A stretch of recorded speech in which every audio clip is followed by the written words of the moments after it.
ಖರ್ಗೆ ಸಾಹೇಬ್ರಿಗೆ, ನಮ್ಮ ರಾಹುಲ್ ಗಾಂಧಿ ಸಾಹೇಬ್ರಿಗೆ, ನಮ್ಮ ಅಭಿನಾಯಿ ಸೋನಿಯಾ ಗಾಂಧಿ ಮೇಡಮ್ ಅವರಿಗೆ, ಮತ್ತೆ ರಾಜ್ಯದ ಸರ್ಕಾರದ ಮುಖ್ಯಮಂತ್ರಿಗಳಂತಹ ಮುಖ್ಯಮಂತ್ರಿ ಸಿದ್ದರಾಮಯ್ಯ ಸಾಹೇಬ್, ಡಿ ಕೆ ಶಿವಕುಮಾರ್ ಸಾಹೇಬರು, ಜಿಲ್ಲಾ ಉಸ್ತುವಾರಿ ಸಚಿವರಂತಹ ರಾಜಾರಾಮ್ ಸಾಹೇಬರು, ಮತ್ತೆ ನಮ್ಮ ನಾಯಕರು ಮತ್ತೆ ಚುನಾವಣೆ ಮುಖ್ಯವಾಗಿರುವಂತಹ ಡಿ ಸಿ ಚಂದ್ರಶೇಖರ್ ಸಾಹೇಬರಾಗಿರ್ಬೋದು, ಮತ್ತೆ ಜಿಲ್ಲಾ ನಾಯಕರಂತಹ ನಮ್ಮ ಶಿವಮೊಗ್ಗದವರು, ನಮ್ಮ ಸಿದ್ದರಾಮಯ್ಯವರು, ಎಲ್ಲ ತಾಲೂಕಿನ ನಮ್ಮ ಕಳೆದ ವಿಧಾನಸಭಾ ಚುನಾವಣೆಯಲ್ಲಿ ನಮ್ಮ ಜೊತೆ ಸೋತಿದ್ರು ಮಂತ್ರಿಗಳು ಮತ್ತೆ ಎಲ್ಲ ತಾಲೂಕಿನ ಮುಖಂಡ ಹಿರಿಯ ಮುಖಂಡರು, ನಮ್ಮ ಮಾಜಿ ಶಾಸಕ ಪುಟ್ಟೇಗೌಡರವರು, ದೇವೇಗೌಡರವರು, ಮಾಜಿ ವಿಧಾನ ಪರಿಷತ್ ಗೋಪಾಲರವರು, ಮತ್ತೆ ನಮ್ಮ ವ್ಯಕ್ತಿ ಮಹೇಶ್ವರವರು, ನಮ್ಮ ವಾಲ್ಮೀಕಿ ಚಲೋತನರವರು, ಇವರೆಲ್ಲರೂ ನನಗೆ ಆಶೀರ್ವಾದ ಮಾಡಿದ್ದಾರೆ. ಮತ್ತೆ ಪ್ರತ್ಯಕ್ಷವಾಗಿ ಸಹಕರಿಸಿದ, ಪರೋಕ್ಷವಾಗಿ ಪ್ರತ್ಯಕ್ಷವಾಗಿ ಎಷ್ಟು ಜನ ಸಹಕರಿಸಿದ್ದಾರೆ, ಪರೋಕ್ಷವಾಗಿ ಅಷ್ಟೇ ಜನ ಸಹಕರಿಸಿದ್ದಾರೆ. ಅವರೆಲ್ಲರಿಗೂ ನಾನು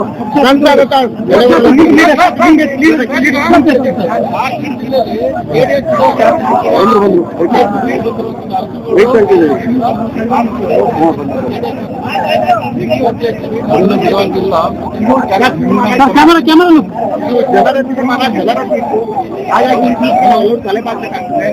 ಒಂದು ಬದಲಾವಣೆಯನ್ನು ಬೇಕು, ಬದಲಾವಣೆ ಬೇಕು.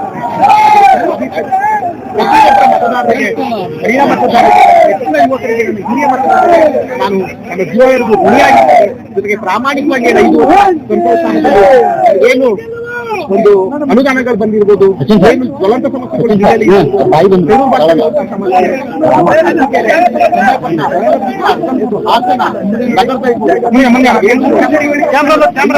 ಜ್ವಲಂತ ಸಮಸ್ಯೆಗಳನ್ನ ಪ್ರಾಮಾಣಿಕವಾಗಿ ಬಗೆಹರಿಸುವಂತ ಕೆಲಸವನ್ನು ನಾನು ಮಾಡ್ತೀನಿ. ಒಂದು ಜನಸ್ನೇಹಿ ಸಂಸದನಾಗಿ ಜನಸ್ನೇಹಿ ಆಡಳಿತ ಕೊಡಬೇಕು, ಜನರ ಜೊತೆ ಬೆರಿಬೇಕು ಅಂತ ಒಂದು ಆಸೆ ಇಟ್ಕೊಂಡಿದೆ. ಅದನ್ನ ನಾನು ಮುಂದಿನ ದಿನಗಳಲ್ಲಿ ಅದನ್ನ ನಾನು ಫಾಲೋ ಮಾಡ್ತಾ, ನಿಮ್ಮೆಲ್ಲರ ಆಶೀರ್ವಾದ, ನಿಮ್ಮೆಲ್ಲರ ಜೊತೆಗೆ ಮಾಧ್ಯಮದವರ ಒಂದು ಸಹಕಾರ, ಅವರ ಒಂದು ಪ್ರೋತ್ಸಾಹ ನನಗಿದೆ. ಅದಕ್ಕೂ ಸಹ ನಾನು ಅಭಿನಂದನೆಗಳನ್ನ